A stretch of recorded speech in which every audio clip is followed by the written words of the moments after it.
would like to introduce to you Antonia Marie Watts, musician, songwriter, and author of 2 novels, My Guardian Angel and My Bodyguard. You'll have an opportunity to learn a little bit about Antonia and her unique perspective and how she came to write My Bodyguard and My Guardian Angel. I was raised by a strict Catholic mother and an alcoholic biker father with an American Indian background, so I had a lot of spirituality in my life as a child. Never questioned that there were angels and demons, God or Satan. I just always knew that they were there. I had trouble in school. I was an outcast because kids looked at me as different, I guess. Boys told me I was ugly, and girls just didn't want anything to do with me, so I resorted to my music, and I began to make up stories where I could be in charge of my life.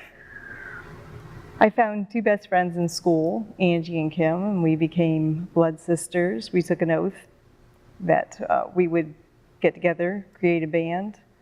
My friend Kim was Snowbird, my friend Angie was Angel Dust, and I was Dreamfire, supposedly Satan's daughter, and I wanted to live the role.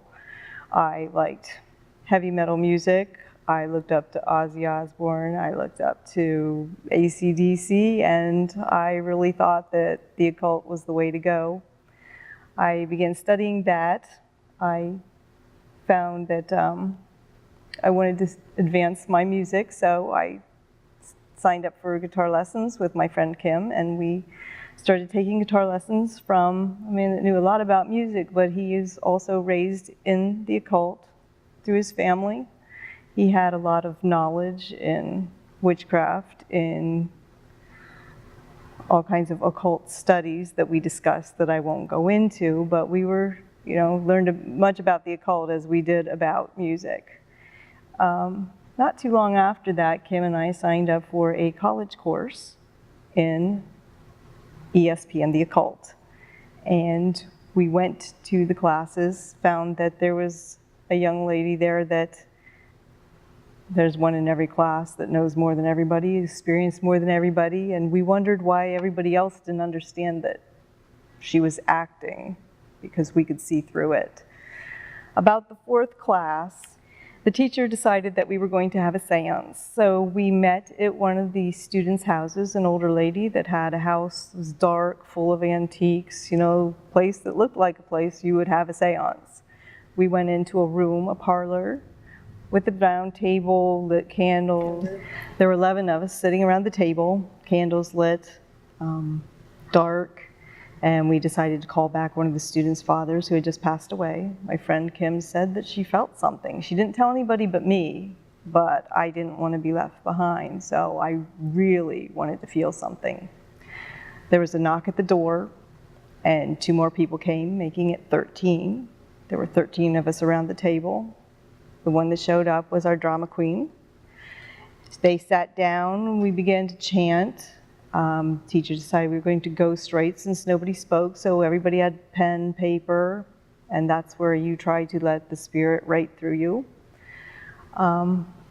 When we were chanting, I continued to say, "Come into me, come into me. I really want you to come into me." My hand began to move. The teacher said stop, and I was extremely angry with that, and I'm not sure why.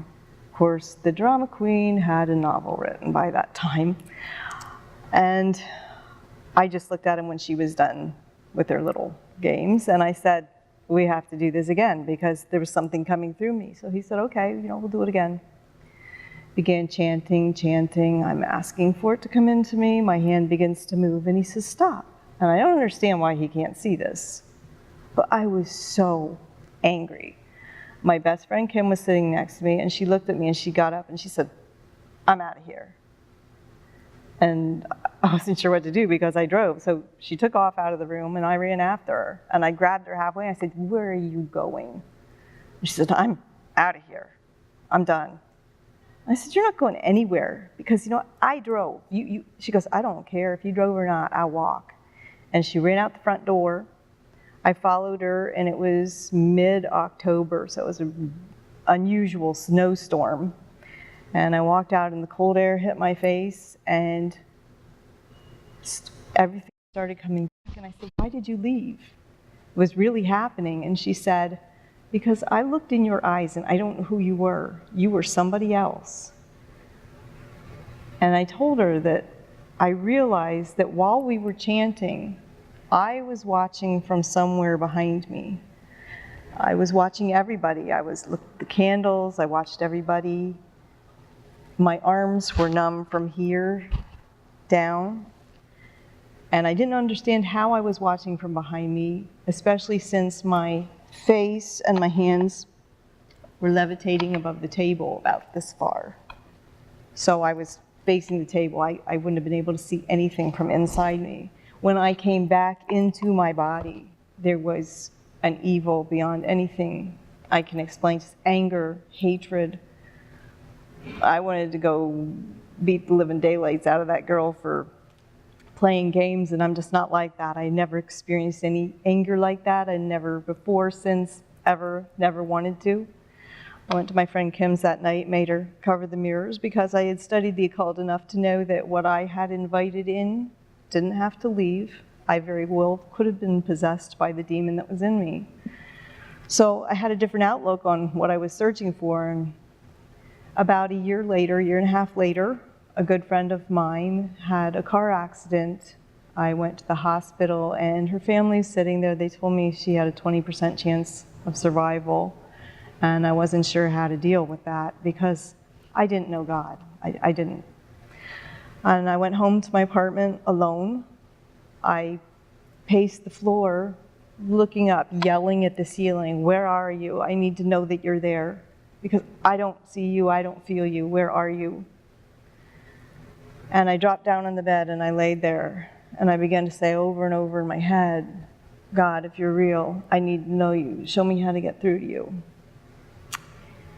And all of a sudden, there was a loud voice in my head.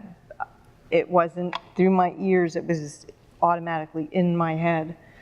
And it was like 3 words there. They unrolled like a scroll, or it was like a seed opening. I can't even explain how you would hear this. Something that they explain in the Bible, like how there's a loud voice and all of a sudden there's words in your head. And there were 3 words, other people's eyes.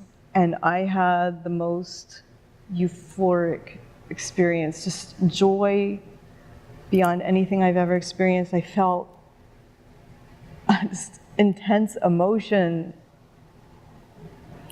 You can't explain just the joy. And I jumped up and I'm going, thank you, God, thank you. I don't understand what you just told me. I don't understand what other people's eyes mean. Because to me, being a Catholic, I thought God talks to you, you go out, sit under a tree, spin around 3 times, and you get a dial tone. But it's not the way it worked. He actually spoke to me, left this wonderful feeling. And I had to take about 2 months to figure that one out, that God wanted me to speak to him the way I talk to other people. And the way I treat other people is the way that I treat God. So I started losing my anger. I decided that people were okay and enjoyed being around people. My friend survived the accident. She became a born-again Christian. And about the next year, my guitar teacher who had taught me occult studies became a born-again Christian, taught my friend and I, Kim, what he had learned. And it's funny because we kind of talked about it after we left him and said, I don't want to stand on street corners handing out pamphlets and become some kind of weirdo or something. And the next day we discussed becoming a born-again Christian, that it didn't really turn you into some strange person. You just begin to live your life toward God. And I called her and I said, did you? She said, yeah, did you? And we had both given our life to God, changed, because I realized that I had a very unique opportunity where I got to feel what demons feel, which is anger and hatred beyond anything that you can imagine. I also got to experience a touch of God, which was beyond amazing. And there was no decision in my mind. Why would I want to spend an eternity where there's that depth of anger when I could feel this beauty and spiritual euphoria?